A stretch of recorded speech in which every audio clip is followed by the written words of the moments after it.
everyone, it's Raheel. Sure, the cultural impact of the Asian American and Pacific Islander community can be felt throughout Houston every day. But every May, we get an even deeper understanding of that impact through the celebration of AAPI Month.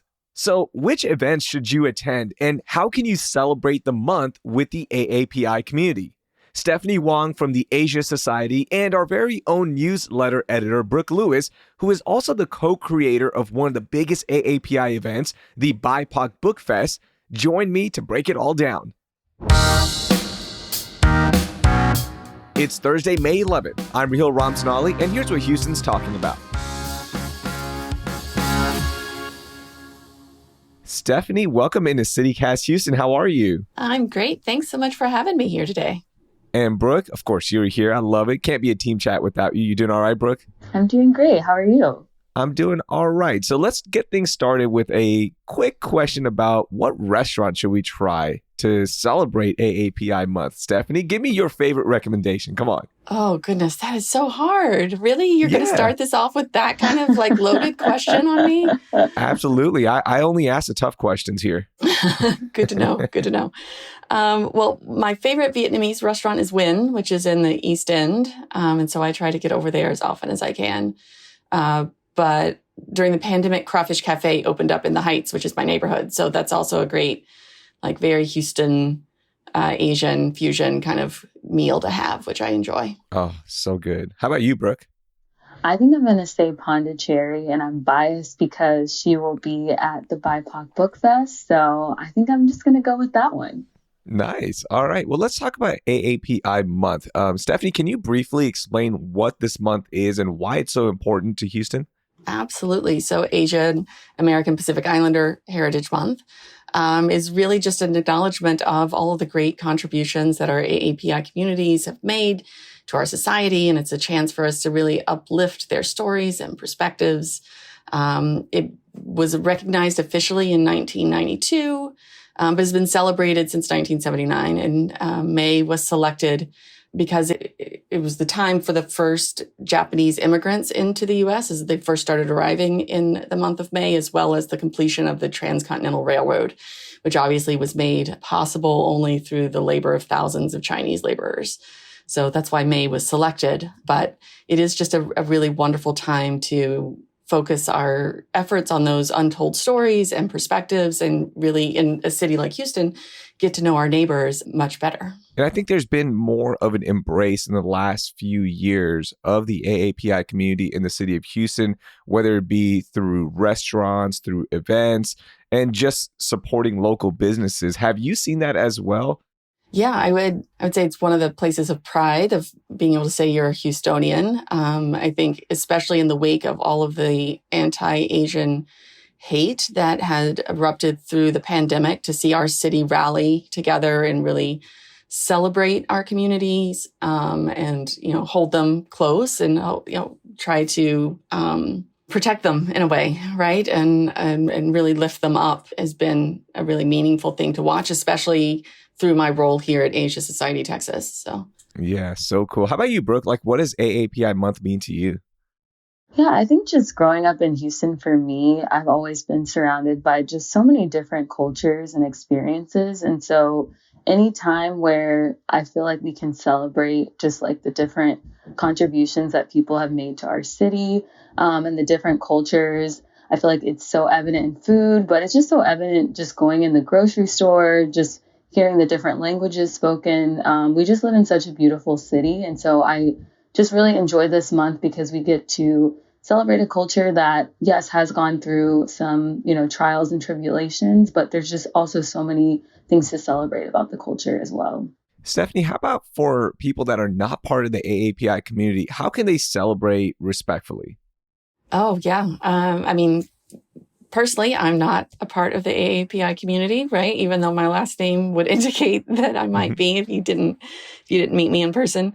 I think it's all about education, learning, embracing and finding the empathy that you can for your fellow human. I think it's education, and we believe this at Asia Society Texas too. Education really is at the root of growth as a human. And so, how do you learn about these cultures? How do you embrace your understanding of what another person's perspective and life experiences have been. Because while our journeys are similar, they're also very different from one another. And so how can you grow internally as a person by learning more about how your fellow man may have, well, fellow woman may have experienced the world?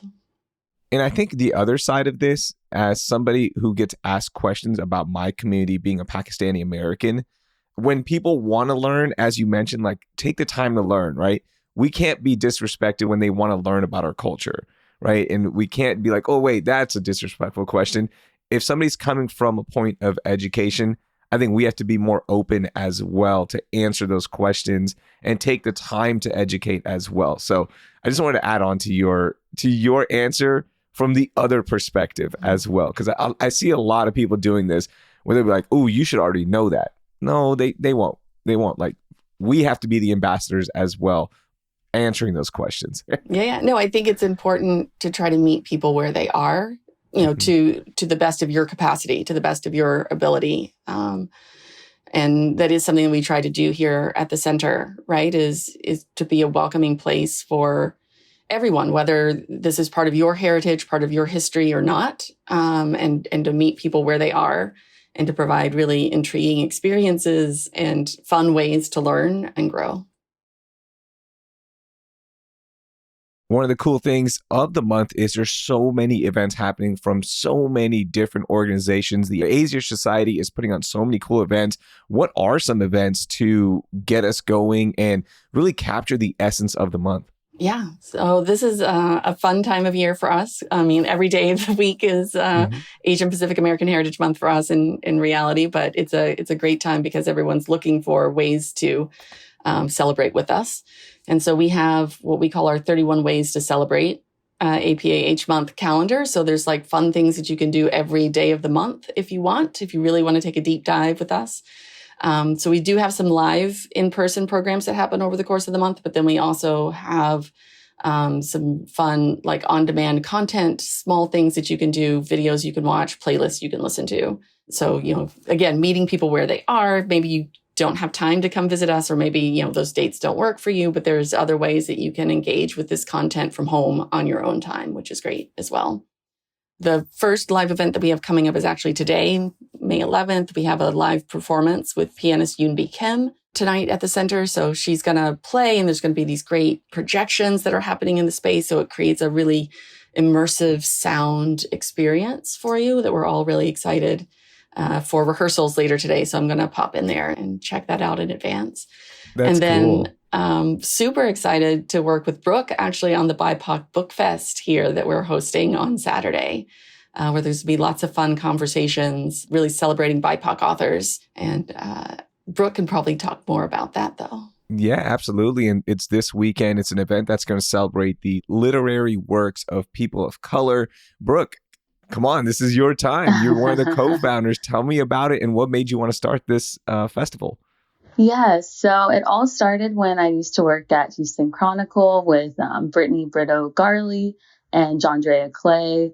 We're all writers. We all love books. And it really was Jondrea and Brittany's brainchild. They just were thinking of ways that they could celebrate books and authors of color.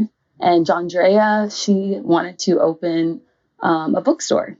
But that is a lot of work. So she was like, I think, Brittany was like, what about a festival? And then they brought me in. And ever since, we have had BIPOC Book Fest and have just been really excited to see the outpouring of support from the community and just how much people are really excited to celebrate authors of color. So at the festival, are there going to be talks going on? Are there signings? What's happening at the festival? Yeah, so there's going to be a lot. There will be a giant book fair going on with so many bookstores represented. Brazos Bookstore, Kindred, Class Bookstore. Class is giving a discount to teachers. So any teachers in the room or building, definitely visit Class. And then there's going to be so many amazing panels. Just looking at the schedule really gets me excited. We're going to be talking about banned books. We're going to be celebrating some of the cuisines of Houston. I mentioned Pondicherry, but we also have the chef from Art of Fufu, talking with Houston Chronicle restaurant columnist Bao Ong. So I think that's going to be a really invigorating discussion. And then another panel that I'm excited about that really kind of represents, I feel like, AAPI month is Addie Sai. She's going to be doing a reading from her book, Unwieldy Creatures, which is a queer, biracial, Asian, and non-binary retelling of Mary Shelley's Frankenstein. So that's definitely something to look forward to. And then we will have a lit lounge where you can get 2 book-themed cocktails for free. That goes with your ticket. So a lot of exciting things happening, and we're really pumped for this weekend. That sounds like a really good time. So Stephanie, tell me, how does the BIPOC Book Festival line up with the goals of celebrating AAPI month? Well, I mean, we are here to uplift the voices of our AAPI community, which fit into the broader BIPOC community. And I would say that over the last few years, our organization has really made a concerted effort to find programming that delves into the kind of intersectional experience with our other communities of color here in Houston, and trying to find ways to build those ties amongst the BIPOC community through our mission of elevating the AAPI community as well. So this is one of those wonderful examples where we are able to uplift all of the BIPOC voices at once, and it still fits within the more specific mission of Asia Society, and allow our communities of color to really engage in in-depth conversations with one another, and find that alignment and shared experiences together. Yeah, absolutely. And, that shared experience is so key. Brooke, are you planning on attending any other AAPI month events, or have you already attended some?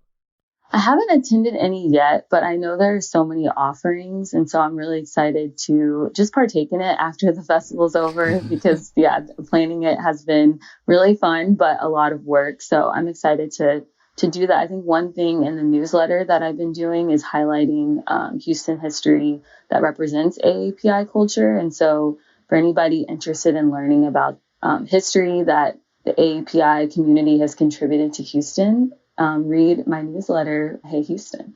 Nice. I love it. All right. One event that you have to attend, Stephanie, to celebrate AAPI month, what are you recommending to our listeners? I think the BIPOC Book Fest is probably at the top of my list, honestly, but we've talked a lot about that one. The second one I would recommend to our listeners is probably one of our Women's Leadership Series programs that's coming up on May 18th. And so this series is one we've been doing for years, where we do multiple programs over the course of each year, celebrating women in various industries. And this year, or for this particular one, we are celebrating some of Houston's leading news anchors. So it'll be a great conversation between Shernmin Chow and Melanie Lawson and Pooja Lodia and Rekha Mudaraj about their experience being women of color on the news, and how they tell those stories, and what their experience has been like, and how sharing those stories can help others learn about that industry or how to navigate their own professional journeys. Stephanie, that sounds like a really fun event. I can't wait to go to that one as well and say hi to my friends, right? It's talented anchors and reporters. Where can people find information for all the events? At our website, which is asiasociety.org/Texas. Stephanie, Brooke, thank you so much for informing us on some great events and a really important month to the city of Houston. It's going to be a big celebration for the rest of May, and we hope to see our CityCast Houston listeners out there as well. Thanks so much. Yes, thanks so much for having us. That was Stephanie Wong from the Asia Society and Hey Houston newsletter editor Brooke Lewis. You can find more information on all of the events in our show notes. Before we go, shout out to Aldine ISD and HISD for ranking number 1 and 2 in providing free meals to students according to the nonprofit Children at Risk. 56% of Texas students qualify for free meals. So to see our region stepping up and providing millions of free meals to students is absolutely incredible. I've included the full story in our show notes.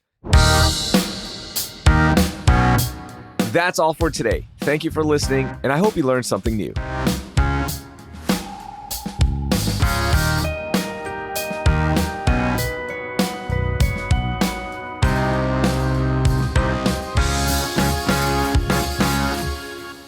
Clearly, none of you are parents, because I've been up for hours. Oh no, I've been awake since 3 a.m. I have a 7-month-old. Okay. Like Dina has one as well. It's a new hot accessory. That's how we're talking about it.